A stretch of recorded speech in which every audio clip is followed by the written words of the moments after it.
Let's see here. The way studios will decide to combat it is they feel they have to is longer windows before television. See Marvel waiting a year before you can stream or buy, for example, if they feel like they have to. Disney did say during investor call they may increase theater time. Okay. Anyways, guys, I know no one out there gives a crap about Marvel. That's what the Marvel Multiverse Mayhem podcast and the Daily Cog is for. So you know what?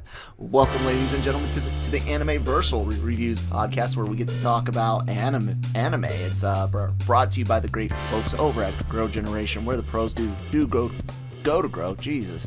LRMonline.com is the website, LRM's YouTube channel, and LRM's Genreverse podcast network. Guys, please do hit subscribe or follow if you're listening to us on whatever app you do. Subscribe on YouTube. Social media information down below. I am Kyle Malone. This is Christine Malone, and over there is Brian Brantley. What's up, bud? Hey.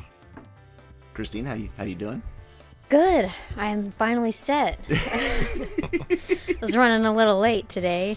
It's okay. It's okay. Brian was actually ahead of time.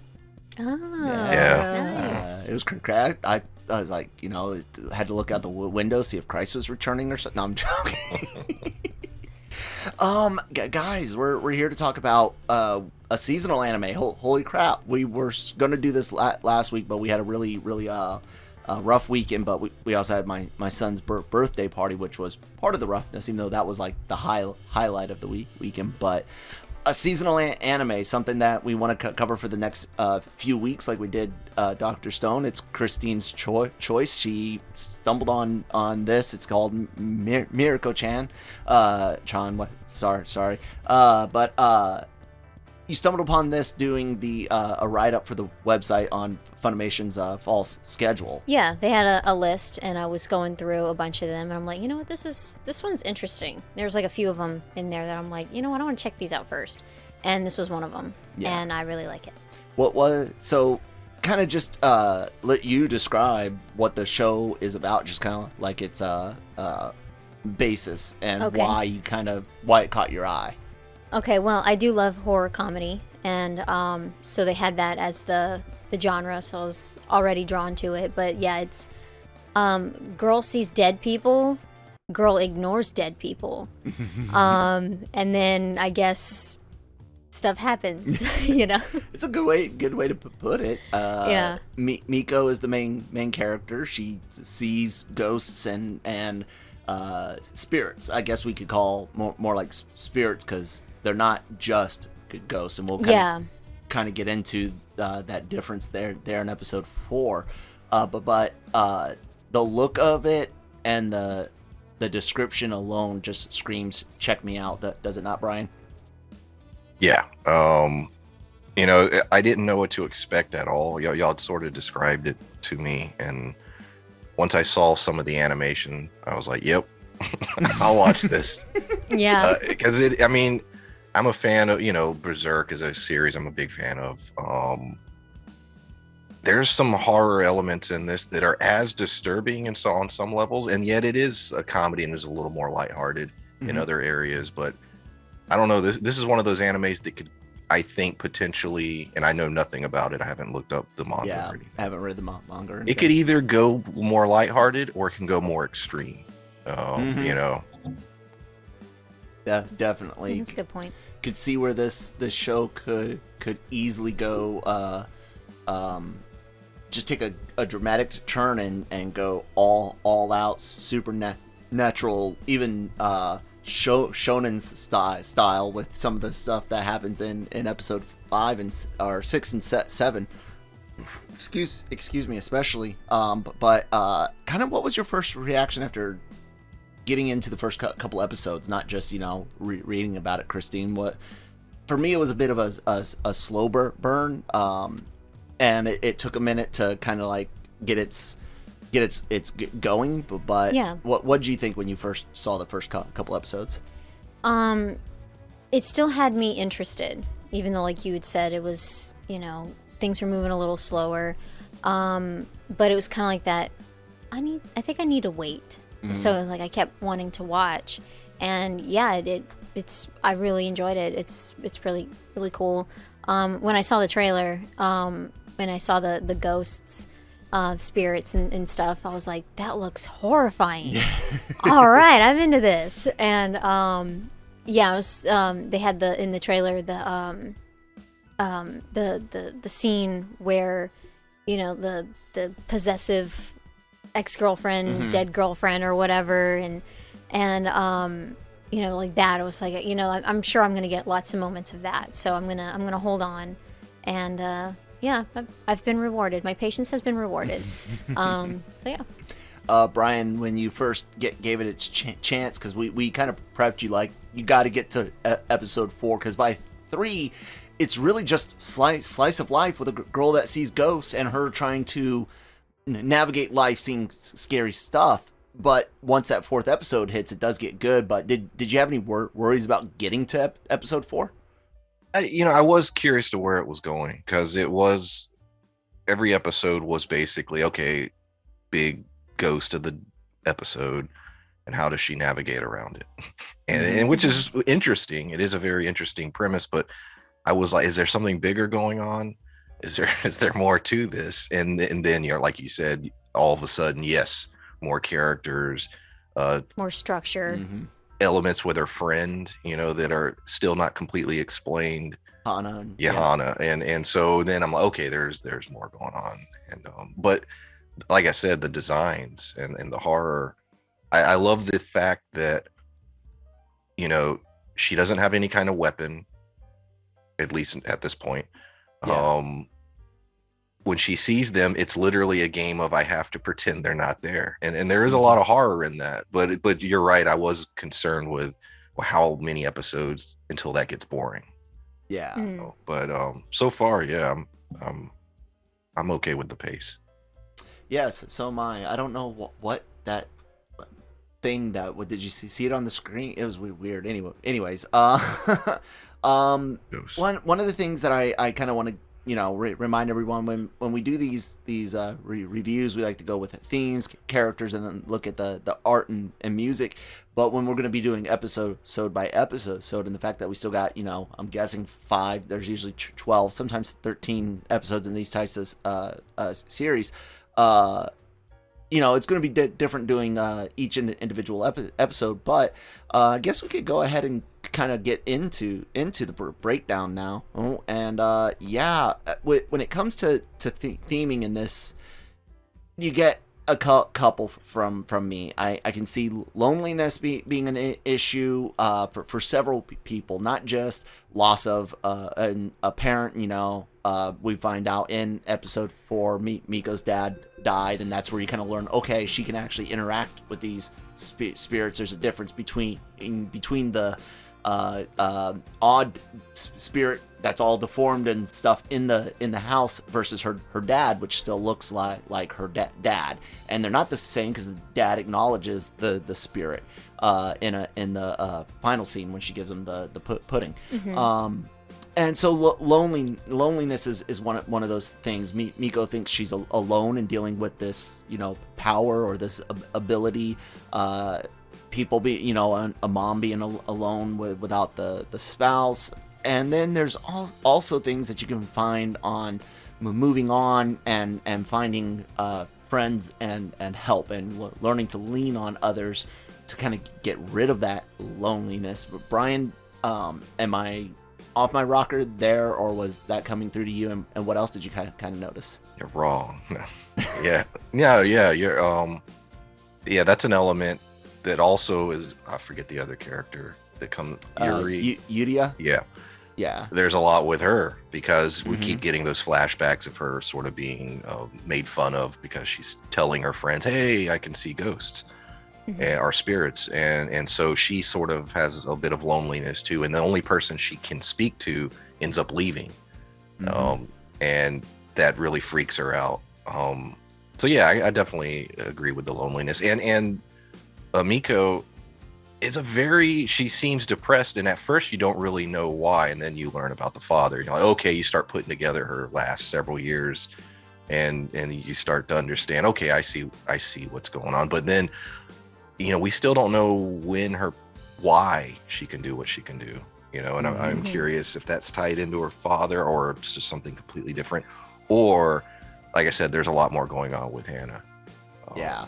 We'll and I want to know about her home life, because she's so positive, bubbly, and I wonder if she comes from a really solid home, or if it's the complete opposite. Yeah, and that's a persona, and I'm just trying to figure out. I don't know if that's the case, but it's a mystery. Yeah. I like that. Christine, all three of us experience loneliness constantly, whether it was our fathers being gone, or having to move yet again and make new friends and all of that. This is definitely something that we can kind of relate to, but in addition to that, with that, was there anything else that you also saw? And of course, speak on that as well as what I was trying to say. Okay. I don't think there's anything else I need to add on that. I am curious on Yuria, right? Yeah, I think they actually spell it with an L in the like I have the cast list, but Yuria. It would be a R sound. So. Yeah. With her, because she gets angry that she's been rejected by someone else who's just like her, and that can to see how different characters, personalities, how things affect them. With Hana, she's able to just she gets scared, but she'll brush it off. She kind of reminds me of your sister. Yeah. Your sister is just like a giant bottle of sunshine. Disgusting. So she's... Shame on you, Courtney. Yeah. Not like saying that she never struggles, Yeah, but I know. she's a very sunshine kind of personality. So, just seeing how things can affect them, it's interesting, and what we have, like where we left off from the last episode that we saw, these three are getting along, and we're seeing this friendship form, and so I'm wondering where we're gonna go with that, and so yeah, it's exciting. Yeah, that last kind of theming of finding friends and help, I think is really going to be like the second half of this show. You can kind of see that line start to blend, but it would be ridiculous not to mention the spirits side of things. It's all about Miko and her friends navigating this world, but each spirit has something that they're trying to get through, which goes towards that that helping type thing. You think of the dad and the pudding. You think of the old lady in the safe there in episode 6, I think it was. Her husband kept saying those numbers. Yeah. Hana helping the dog and the little boy with the dog, all that. But the spirits, man, they're a big deal. And Brian pointed out something. We'll talk about it when we get to the music and art. But it's almost like the opening song is Miko and the ending song is the spirits and stuff. Why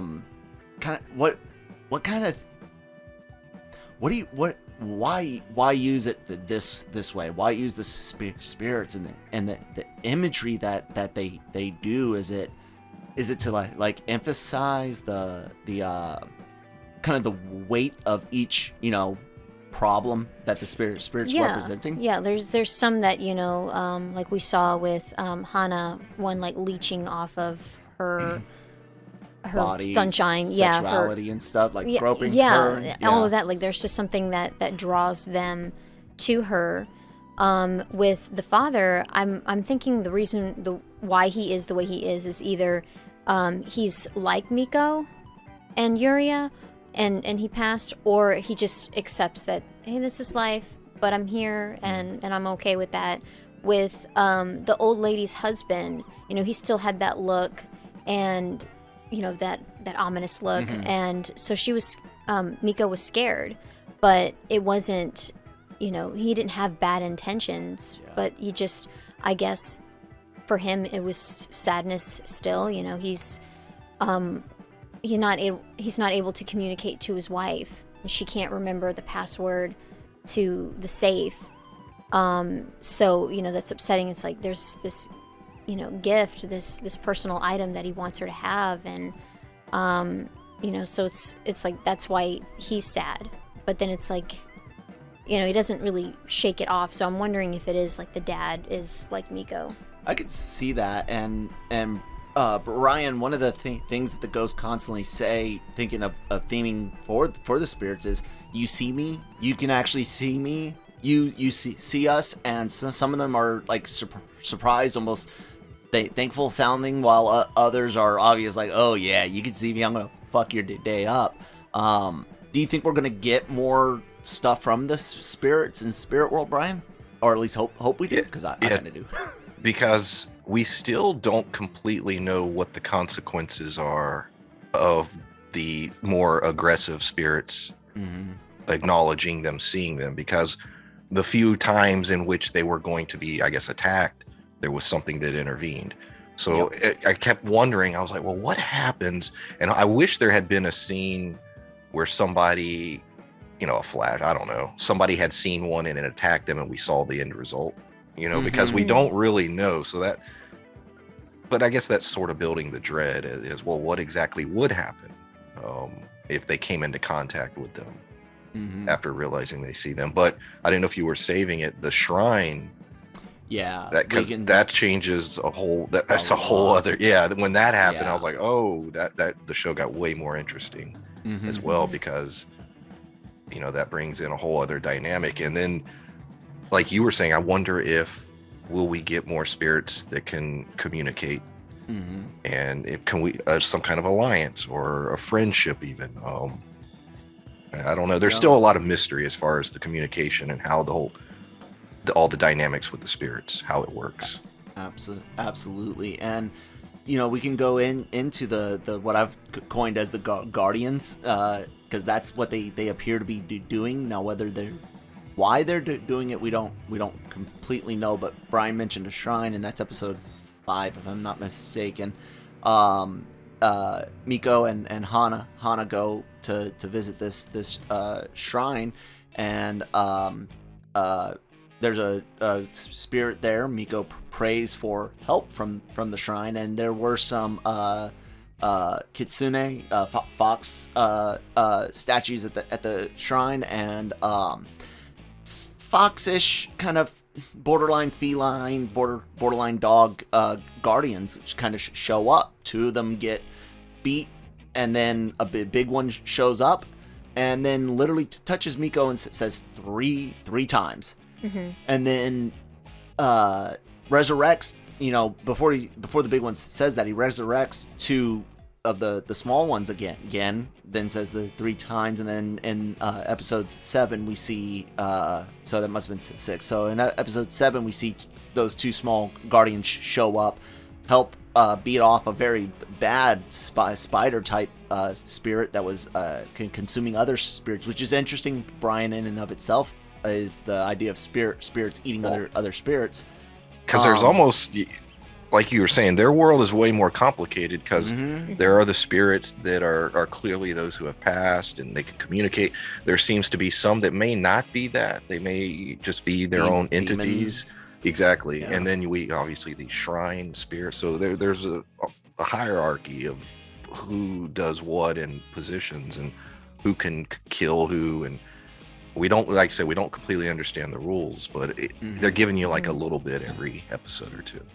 Yeah, and then the only last interesting thing is you hear three times, so it's like, okay, will they save you 3 times? Is it three after this initials, 3 including the initial save there at the shrine itself? Because when the Guardians beat off the spider thing before they leave her, and there are hand positions that use multiple fingers that aren't necessarily counting, but both of them hold up just 1 finger. Does that mean that was your first, or is that was your third, or that you got 1 left? It's saying 3 times, like I will help you 3 times. That's what I'm thinking. It's already been twice That's now. what I'm thinking. Yeah. But or what was it? I'll help you 3 times after this. So I really don't know. I'm guessing she, because we've only got 5 episodes left. She's going to get one more help and then be SOL and have to do it with herself and her friends. I was wondering, can she go back to the shrine and throw another coin?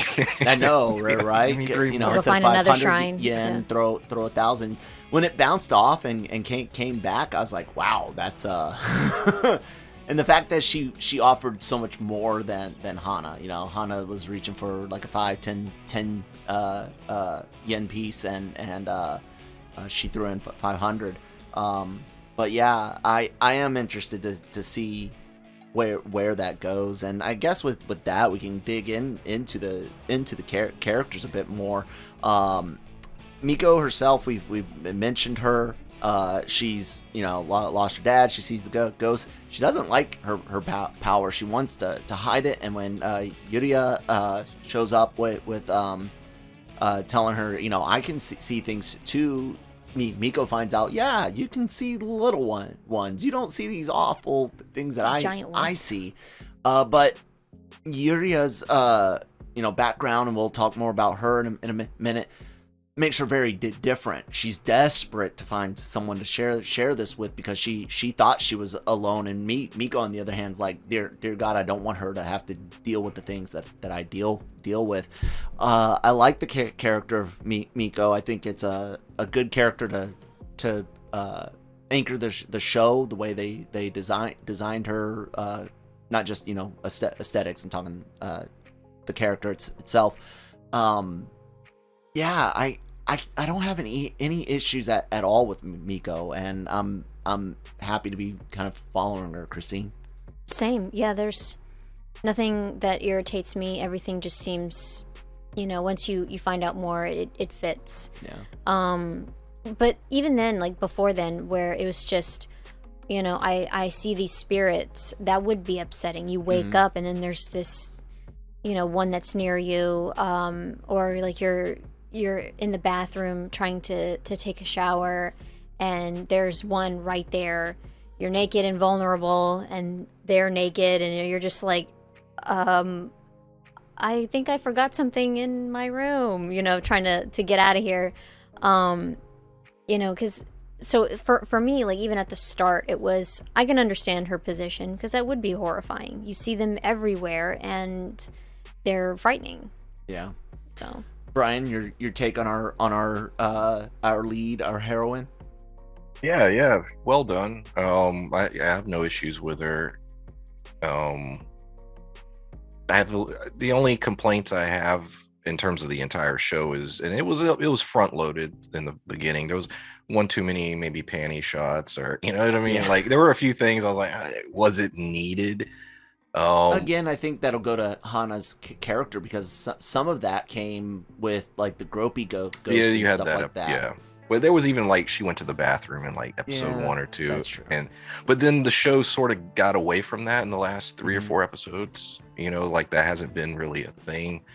I don't know. It was just like, okay, sure. It is one of those oddities, because anime, and I know a lot of people that are, you know, casual anime you know, Toonami anime fans maybe, if you take my meaning. Many don't understand how pervasive that type of stuff is, and it's not just from male creators. I mean, female manga creators and anime artists utilize the same things. I'm not saying right or wrong. It's just it's part of the anime culture. But in modern era, you're seeing a lot of like commentary use of those things. I pointed this out in our last review, Brian, talking about the differences between Gridman's pool episode, or you know, bathing suit episode, versus Dynazenon's bathing suit episode, and both shows have very different themes and messages going through them, where you could be like, yeah, I get why your swimsuit episodes are so different. And while you are right, you mentioned about the bathroom scene, and then like the shower scene with Yuria later, it could be seen as gratuitous, but then, you know, let's go ahead and bring up Hana with it. They make a big point about Hana and her body, and not I don't think it's just to tantalize the 14-year-old boys watching this or girls watching this. I think her whole aesthetic from the physical and the bubbly outward personality, I think all of that, dude, she fucking glows to the spirits, and they seem to cook. One of the spirits cooks other spirits on which on I her. thought Eats was it and then cool. becomes more powerful. Yes. Hana's definitely an interesting character, but she could be that bubbly overload. Christine, how are you taking Hana so far? 7 episodes in. I don't know. I mean, we all have our issues, with life. Some things can stress us out more than others. She seems to be someone that shakes it off. So I'm kind of like, I'm wondering with that, does she have, like, maybe that's just her aura, like maybe it helps her out as well. I don't quite know. Like, yeah, because it's like, I mean, yeah, she does get scared, but she shakes it off pretty easily, and but then again, she can't see everything that's going on, so her problems are a lot smaller than Miko and Yuria's. So I don't know. I guess we'll have to wait and see. But I do find her very interesting. So it's like she has her own power, but doesn't quite know it yet. Mm-hmm. So I wonder if, like, we'll get to see her. I'm sure we'll see her figure it out.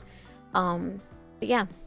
I'm guessing she's probably going to have some sort of tragic thing, and it's that ability to stay positive that makes her so important and so different, especially to the spiritual realm. Like Brian was saying, she's either got a great life or an awful one, because that's what bubbly people like that usually come from, is either forged in the pits of hell, or they're just lucky to have never experienced adversity. But Brian, Hana's definitely the character right now my eyes on as, why are spirits cooking things on you? That was one of the coolest things, the way that was done.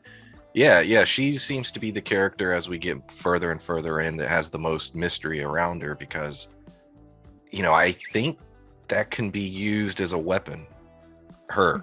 And I'm curious to where they're going with this. Also want to bring up the food aspect, because there's a lot, and my assumption, this pure assumption, is that it's the food, because she's always hungry, and then so it's sort of fueling her, but then also it brings her joy, and maybe that's part of, I don't know, maybe that's part of what powers especially her butt buns. Yes, that was funny. God, that was like, why are y'all? It was funny though.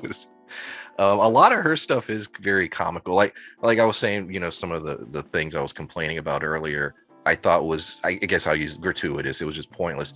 Some of her stuff, even though, yes, it's she talks about her chest size and stuff, there's a comedy angle, almost a John Hughes comedy aspect to it that works, I think. Because there's a lot of, I guess, girl talk. She's talking about, I gotta go buy this outfit. No, they're too big or whatever. But I think it works for the character and for the sort of their friendship. But yeah, she's the one that has the most mystery in terms of where this is all going. And like I said, I think she'll be used as some kind of weapon later. Yeah, that'd be interesting. But before we take the break and talk about Yuria and some of the other side characters, I have to bring this question up to Christine about Hana and what Brian just said, talking about the body and doing clothes shopping and stuff like that.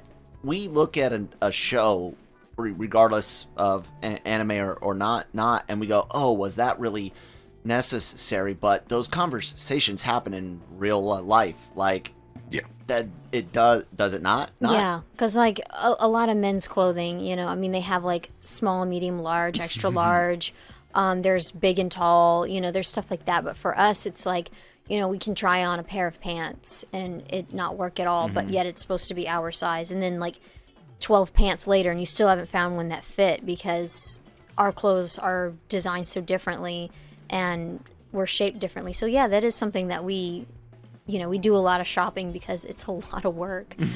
So yeah, like that's very accurate, you know, seeing that. You know, I don't know if any males out there were watching just like eye rolling, but it's like, no, that's what we do. Yeah.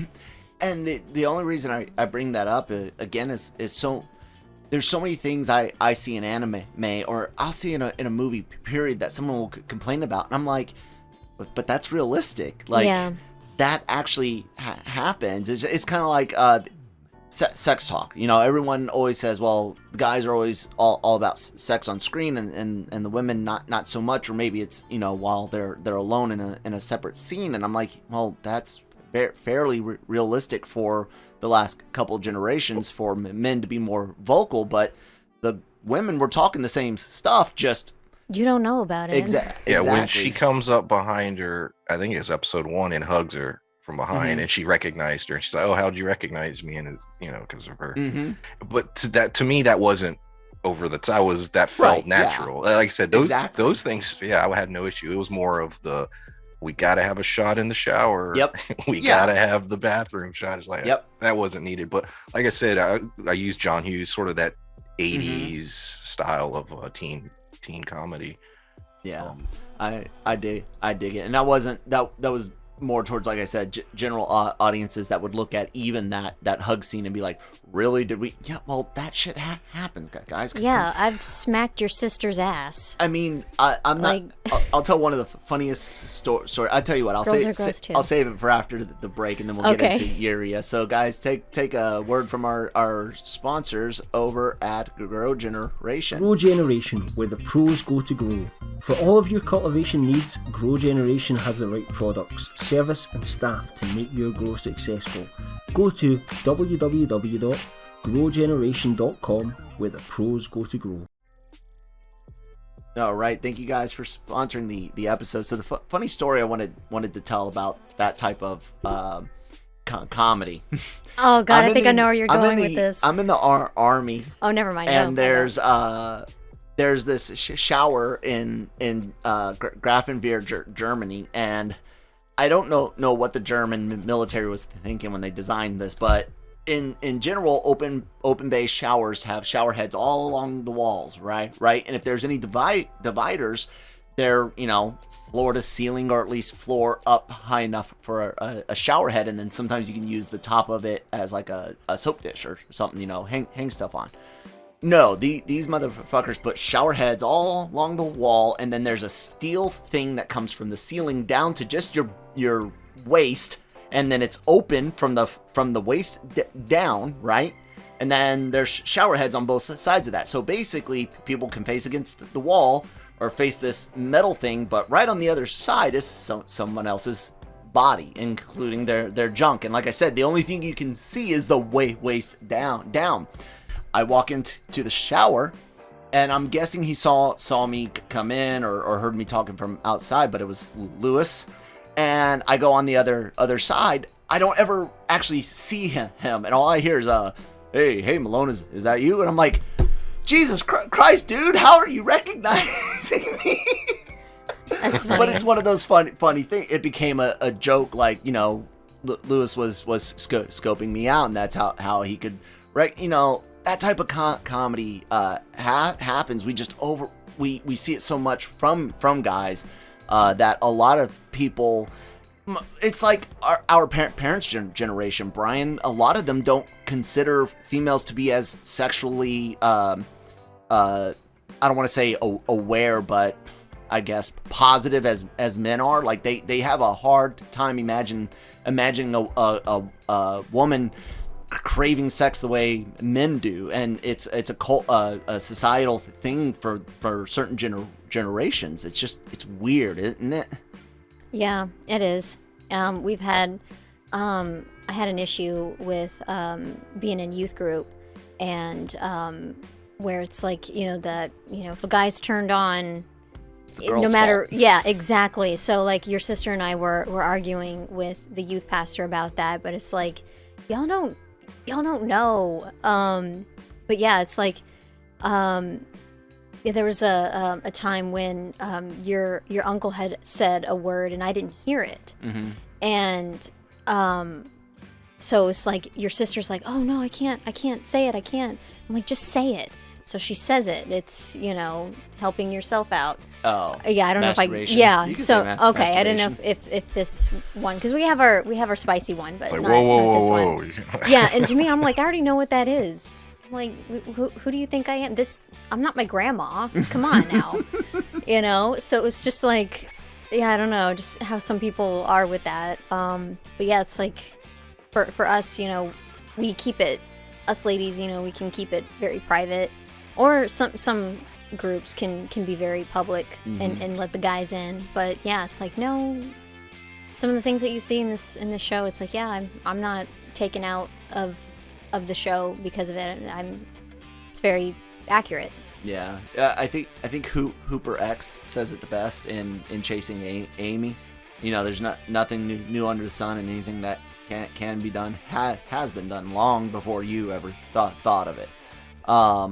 And again, that's to like the normies, the casuals that come in and get into anime, and it's great, and often it's just a lack of exposure to things that cause it. But we're not saying that, you know, gratuitous stuff and unnecessary things aren't existing and aren't there just to be eye candy. That is 100% there. Christine and I love watching those types of anime. Yes. Shimonetta, the concept of a boring world where a boring world where the concept of dirty jokes don't exist. Yeah, that was a fun show. Interesting.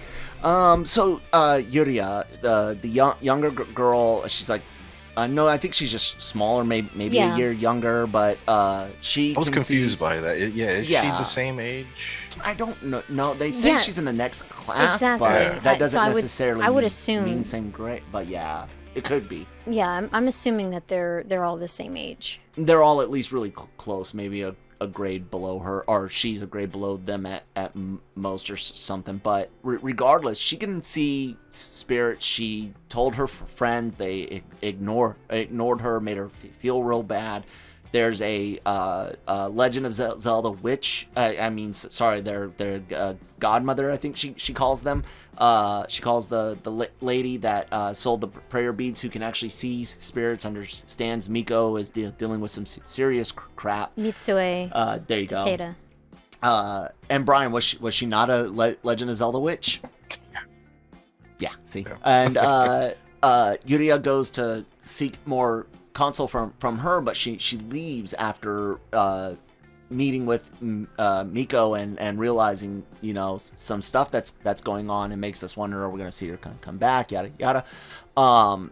She's just she has the opportunity to ruin a lot of things, because she's kind of annoying, but I find it so funny when how crazy she is, you know. And I don't mean funny like haha, but it's strange.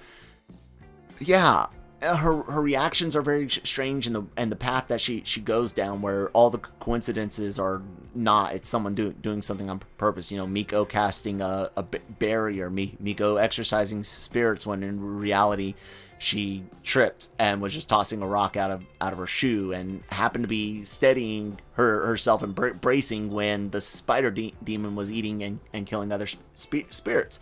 I'm not quite sure. I don't know if she's going to be as important as Hana. I see her as just a tool to help tell this story. I'm not saying that she can't be used more later, but I don't know. I don't think she's as important to what will happen. Yeah, as Hana. how I took it is like she has the ability to understand like magic, spiritual type stuff, and she's kind of like using it to make a buck. But you know, she's genuine. Like, she gave those prayer beads for free. Oh, you're talking about the witch. I was talking about Yuria. Oh, you're okay. You're back. Girl. When did we transition? I just mentioned that the witch was someone that she had gone to. Okay, I thought you were moving on or something. No. 'Cause, yeah, you switched. But okay, then I'll talk about Yuria. Yeah, she's very lonely, obviously. She opened up to her friends, and it bit her in the ass. And now she's bitter. was, and then she wanted to plot a revenge, and that was a very mean thing to do, but it's good that everything turned out all right. You know, because it's like, why would you? Well, then again, she can't see the big ones, yeah. so she doesn't quite get it. So, but I'm sure she'll eventually learn. Yeah, Brian, what do you take on the character? Do you think she's going to be a big part of like the solution, or is she more like I'm thinking like a tool, like a, you know what I'm saying, like a vehicle for them of sorts? For a moment, it felt like they were building her up to be some kind of antagonist. Mm-hmm. But then it seemed like they abandoned that storyline. But I don't know. You know, it'd be interesting if you had her be the bad guy. You know, it felt like that's where they were going with it, because her anger towards them because she felt like she was being put down. And so, you know, it was a misunderstanding, but that's a lot of villains are built out of storylines like that. But as the way the 7th episode ended, it felt like, no, they're sort of going to become a little friend group. So we'll see where that goes. But no, I still agree that Hana is probably going to be sort of the main important character.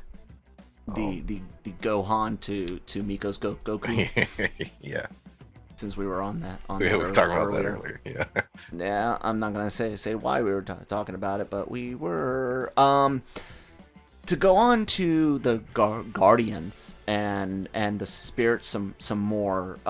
We mentioned the Guardians showing up, and curious about what the 3 times mean and how it really feels like it's probably just, you know, you got one shot left. The design of them, I mentioned, you know, the fox spirit. I don't know, man. I'm so interested in this ghost world, Brian. Just what do you think about those Guardians and the spirits? The thing I've been waiting for, and I thought the woman that was trying to give him the prayer beads, when are we going to get that character, that moment that explains stuff? You know, and I kept waiting for it, and it still hasn't happened, because though outside of the 1, 2, 3 communication, they're not really communicating. And so, you know, I'm waiting for someone to be like, all right, this is what's going on. This is why. This is what you need to do. I think that's coming. I just don't know who it's going to be. So when it comes to like those spirits, when none of them were like, hey, you know, started talking, I was like, well, when are we going to get that character or that moment? So yeah. Which, you know, Christine was talking about the witch, like you said, Brian, that we thought would be that character. I don't know if she'll come back. I'm hoping she is. Yeah, I'm hoping she will. But Christine, you can mention the witch and the Guardians and spirit stuff. How it felt was like, you know, she's just trying to make money, but then it's that moment of cat, like put your this butt on camera. It's inappropriate. It's like, this is above my pay grade. I need to get out of here. So I'm thinking like she's prepping for something, trying to get help, or, you know, because, you know, there's this young girl who has this ability. You know, it's kind of like maybe I can help her, maybe something. Because I mean, yeah, like I said, like she gave her the prayer beads for free. So I guess we'll have to wait and see what she does. Yeah. But I think she's gonna do something. I hope so. We'll get there. Any other characters or character moments anyone wanted to bring up? Brian, Christine? I mean, no. I mean, there's the brother, but we don't really know anything. I was gonna say it's a little weird how few male characters there are in this. It is very few characters speak outside of the main core little trio. At all, you know, which, I mean, budget-wise, probably very helpful with production. Yeah. But the brother, he had a few moments. It was getting weird, but then the way it unfolded with the bath scene, it was getting weird, but then it felt more, especially when we learn about the father and everything. It was a bonding thing Yeah, and something cultural about exactly. bathing in Japan, which is different. But But we're you not could, like that. Yeah. but you could see that it was definitely one of those things that it's been a while since they had done it, Yeah. and he's now realizing, oh my God, she's a young woman now, and so yeah, it's a very very interesting scene. I can see where it would be shocking to some, but when you step back and okay, yeah, they blended that perfectly, because there is that time where all of a sudden your parents are like, yeah, the kids can't sleep share a room, they can't share a shower if you've got two kids, mixed genders especially. So yeah, it is interesting. Go ahead, Brian. But yeah, it like I said, there was a moment where I was like, all right guys, what do we want? What is this? And then as it unfolded, especially the last part of it, I was like, okay, I got it. It wasn't led to somewhere. It went somewhere, and it wasn't it didn't go where I was afraid it was going. And yeah, this wasn't Eromanga Sensei.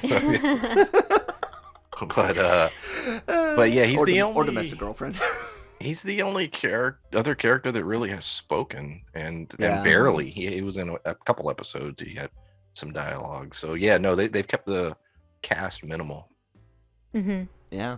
To get into our, music and art, the opening is so on the nose. It's a singer talking about seeing awful things, not wanting to see the awful things, and please leave me alone. All while we run through blood splatter, creatively colored and bright colors, and even some pastels, which is awful to my eyes. But it's so weird, Brian, because like you pointed out, that opening versus the ending, man, kind of, because I didn't pay attention to that until you kind of mentioned it. Take us through the music and your thoughts on it, dude. It sort of feels like the beginning is Miko, and the ending is the spirits. Like that's sort of the vibe of the songs. Even the opening music sounds more lighthearted and fun, even though the lyrics aren't. If you pay attention, and then the ending, it's more,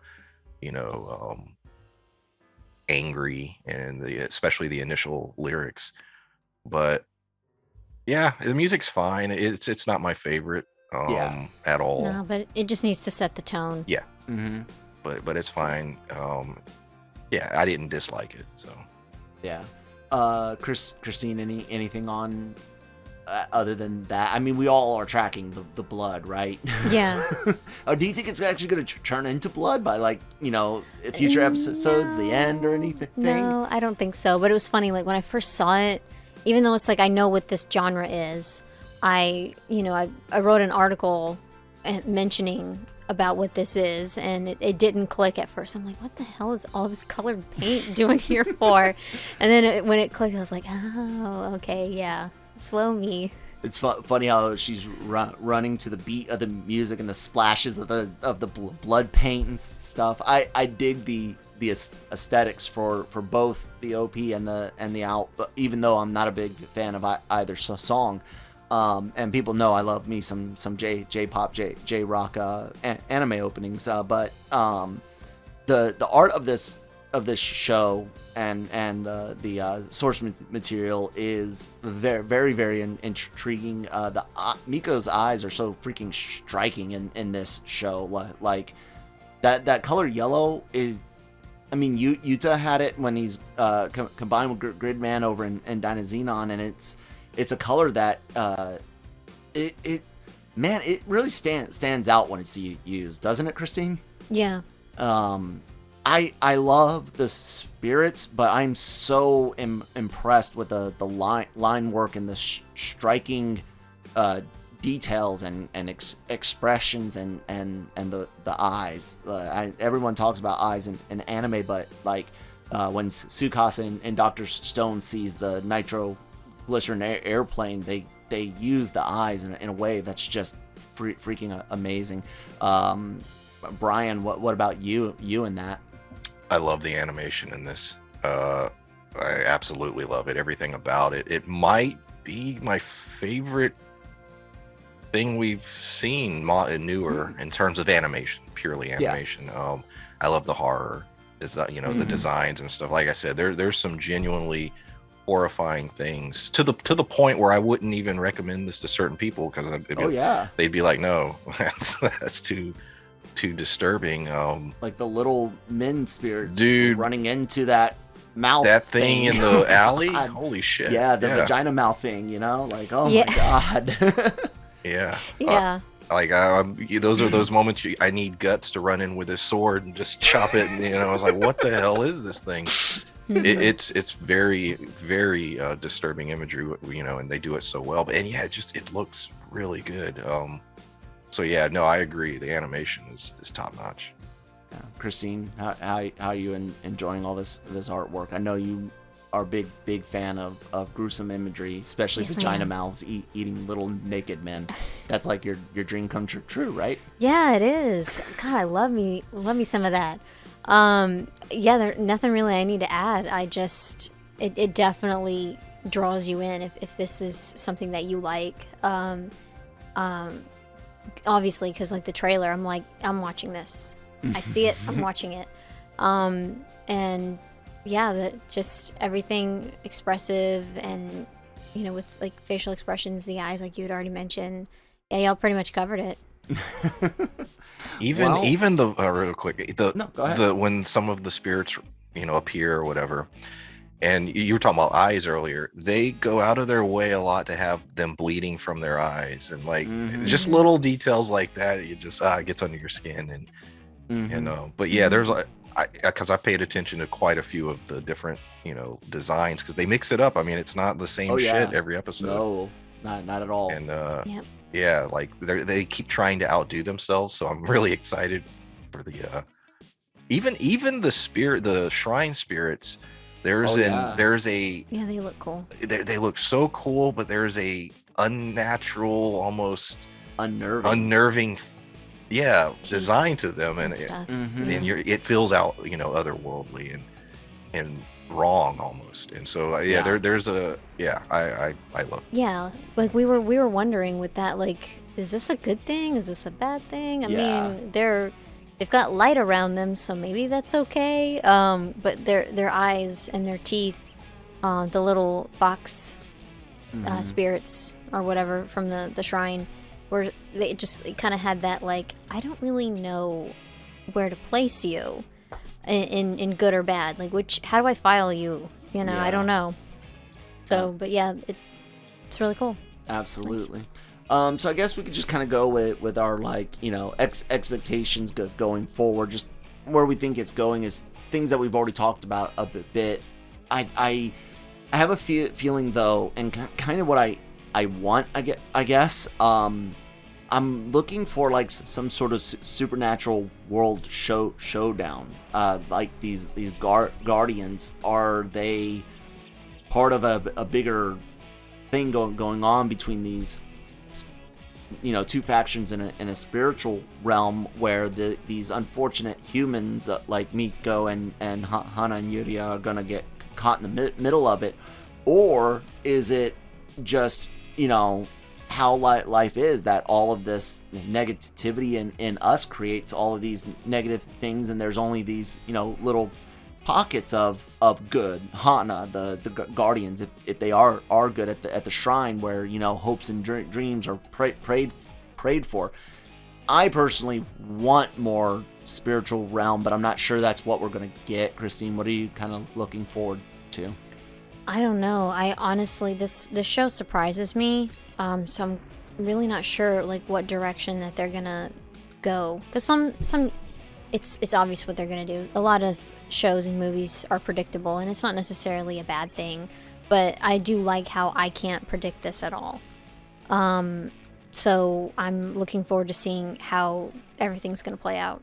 Nice, Brian. I don't know, because there's so little explained as far as how their world works, and there is not, at least so far, like a central antagonist. They literally could go in any direction. Like I was saying, like, I don't know. I don't know what the journey, the character's journey is, outside of understanding her power and why she sees what she sees. So as long as they do sort of resolve that, I'll be fine. And just curious to see, you know, what else they add along the way. Yeah, like maybe her learning to do more, to be able to, like, she sees big things, but can she do bigger things, you know? Can she exercise? Can she communicate? And well, she can communicate a little bit, right. or she probably could, but she doesn't. Yeah. Just like the ghosts can see, like the spirits can see what she's doing. Like example, the old man that had passed, thanking her for helping his living wife. Yeah.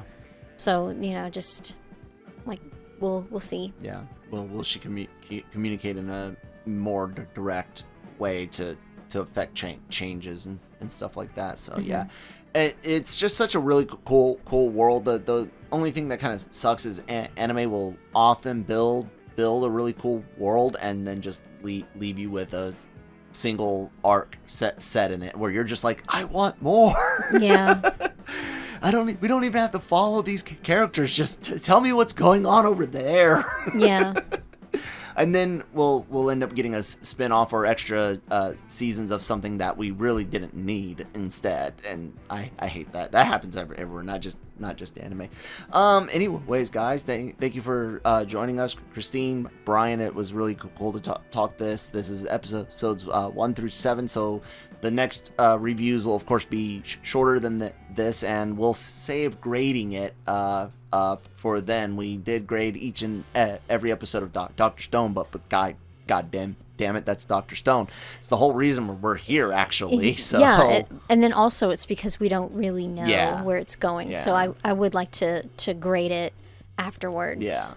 So yeah, look forward to that. Brian will be looking for whatever we're going to be doing next as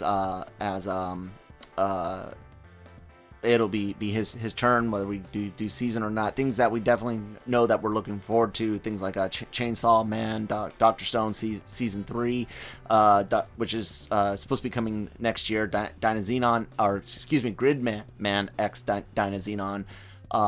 So yeah, expect, guys, some more like weekly single episode shows in the upcoming, as some of our favorite sequels and originals are most anticipated originals are going to be hitting. LRMonline.com, Genreverse.com, LRM's YouTube channel. Please hit subscribe, thumbs up or down. We'll take some hate clicks, leave some comments down below on what you think of Mieruko-Chan and the Anime-Versal Reviews podcast, and what we could do to make it better. All the social media information for the site that down below as well, our Genreverse podcast network, wherever you get those podcasts from. And yeah, Brian does some stuff on YouTube as well. Brian, tell us about it. Yeah, you can find me on YouTube. The channel's PulpMythos, and doing shows like Big Sky and Dexter New Blood. Absolutely. And then Christine, got anything else to say? No, you could find me here with LRM. So yeah, that's pretty much it. All right, guys, thank you so much for joining us this week, and we'll talk to you next time. Bye.